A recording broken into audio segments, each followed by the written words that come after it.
Welcome to a new Daily Top AskReddit video. Today's topic. What scientific discovery sounds fake but is 100% real and still freaks you out?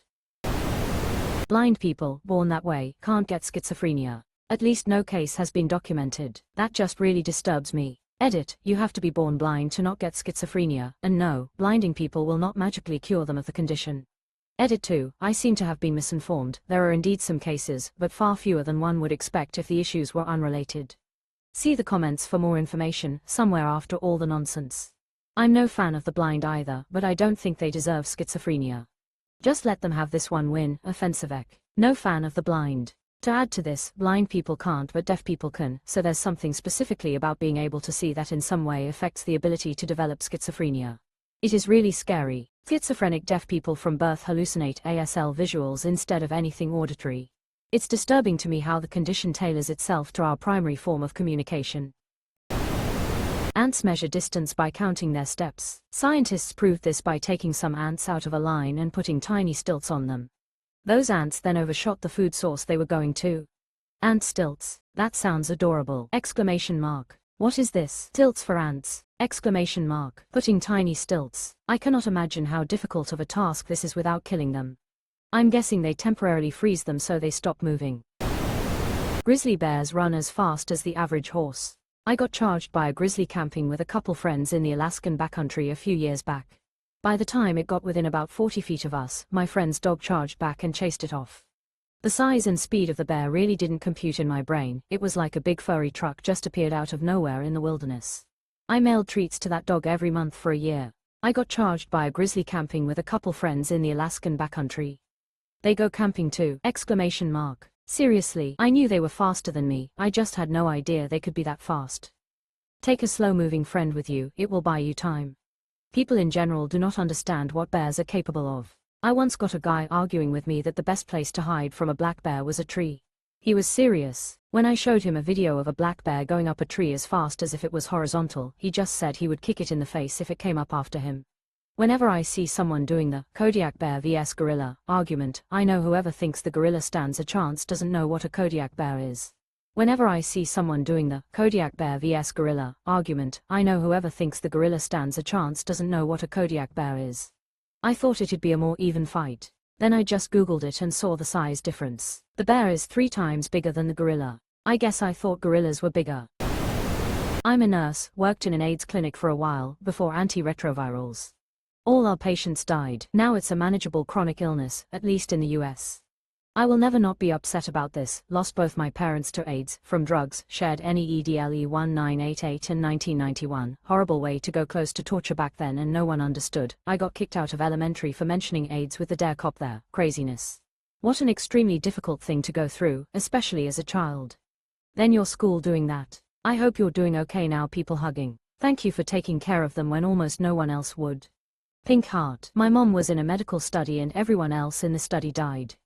The lead researcher in the study seemed to take it as her personal mission that my mom was going to live. At one point she'd gotten promoted out of taking patients, but she kept my mom. She'd even introduced my mom to visiting foreign researchers as the patient who lived. My mom did end up dying 20-ish years later, but not from the disease that was supposed to kill her.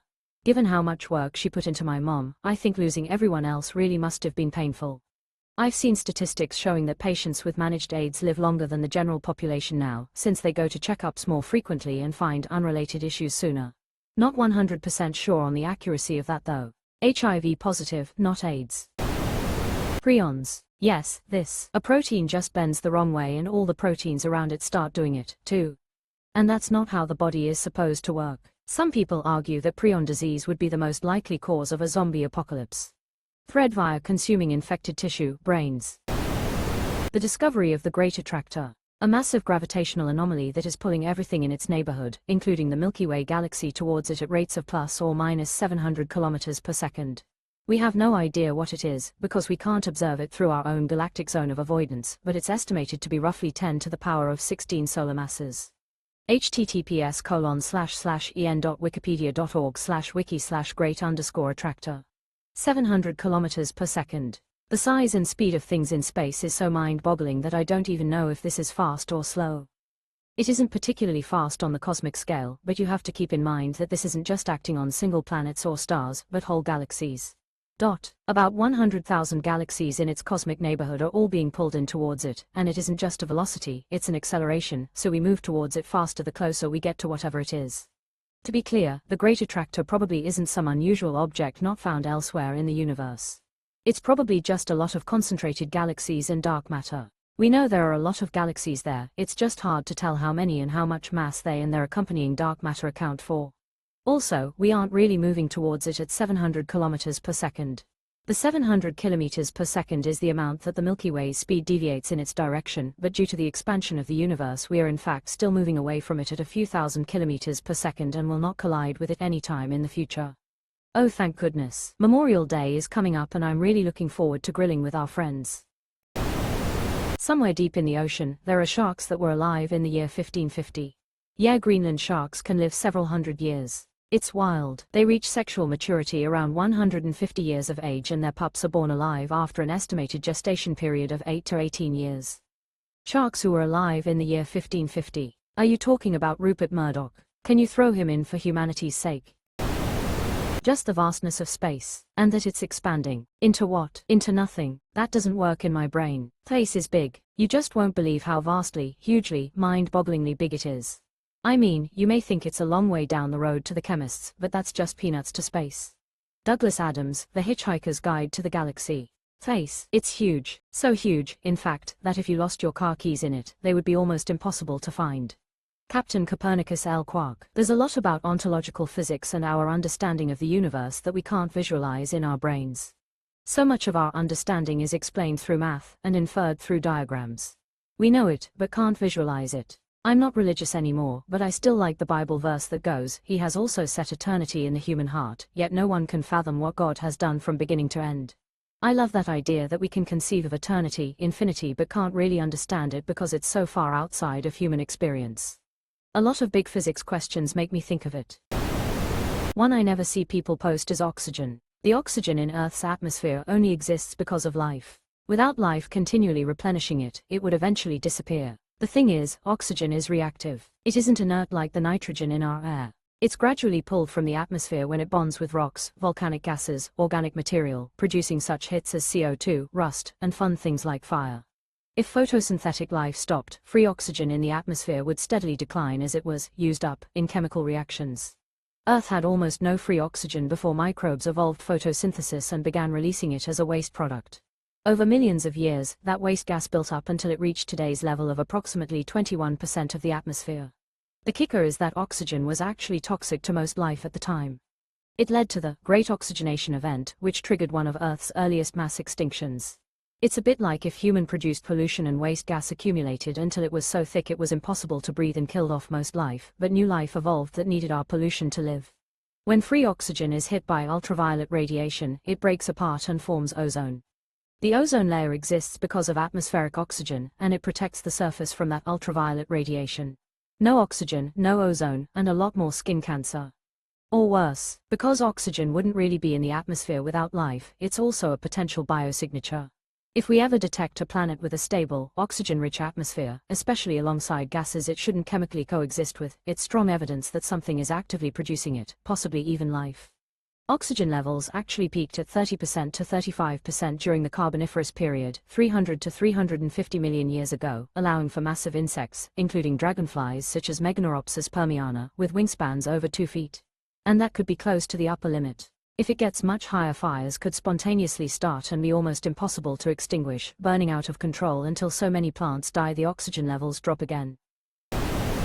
MRI, magnetic resonance imaging. Let's take a big magnet, throw in some intermittent radio waves, measure which atoms are flipping upside down, and then make a 3D image. All using differential equations. Now that's where calculus is used in real life. I was a math major, but diff EQs was at 8 AM, so I took graph theory instead. So I'm useless for designing an MRI, but I can find the shortest Hamiltonian circuit for the local bars. There's a species of salamander that stabs its ribs through the sides of its body to ward off predators. And a frog that breaks its bones to give itself claws. Wolverine frog. Pretty badass. A certain tick bite can cause you to become allergic to meat. The Lone Star tick, and it's called alpha-gal syndrome IIRC. I had alpha-gal for 2.5 years. Don't recommend. Does it ever go into remission, or are you just vegetarian forever? Every single thing they learn about the platypus. We all know how weird they look, and that they lay eggs, and they're mammals but don't have nipples, and the males have venom. Many people don't know that the platypus is one of 3 known mammals to have a sense of electroreception. The others are the echidna, and a type of dolphin. As far as we know, the platypus and echidna, which is much less reliant on electroreception, evolved the sense entirely separately from any other animal. The nerve that goes to the electroreceptors in their bill is the trigeminal nerve, which is homologous to the trigeminal nerve in humans and other mammals. Even fewer people know, though few are surprised, that the platypus genome is weird. Like, real weird. The overwhelming majority of mammals have 2 sex chromosomes, XX or XY. The platypus has 10 sex chromosomes, so male platypus are XY, XY, XY, XY, XY. They also lack the SRY gene, which in most other mammals is the key to sex determination. It's pretty much what tells a developing fetus to start developing testes, which in turn leads to testosterone production and so on. Until very recently we didn't know how sex determination worked in platypus, but we've recently discovered that they do have a gene called AMH, which is another gene that contributes, but does not initiate, sex determination in mammals. That's weird, and also interesting that AMH is found on the oldest chromosome, X1, which also is more homologous to the Z chromosome, from the ZW sex chromosome set that is found primarily in birds. This suggests that there was separate, convergent evolution in monotremes and other mammals. There's also some random reptilian homologies thrown in there, too, just for good measure. It's really true that everything we learn about them makes them seem even stranger. Bonus facts: if you made it this far, they also have cheek pockets like hamsters, and can use their tail to carry nesting materials. Bonus 2, platypi have no teeth or stomachs. They eat soft-bodied critters like worms which they hoover out from riverbeds, along with grit and tiny pebbles. After smashing up their lunch with the keratinous plates in their bill, the food passes directly into the intestines, where the grit and pebbles help a little bit more with the processing since it's all being ground up together by gut muscles. I'm too tired to think of a Perry the platypus joke. They glow teal under UV light.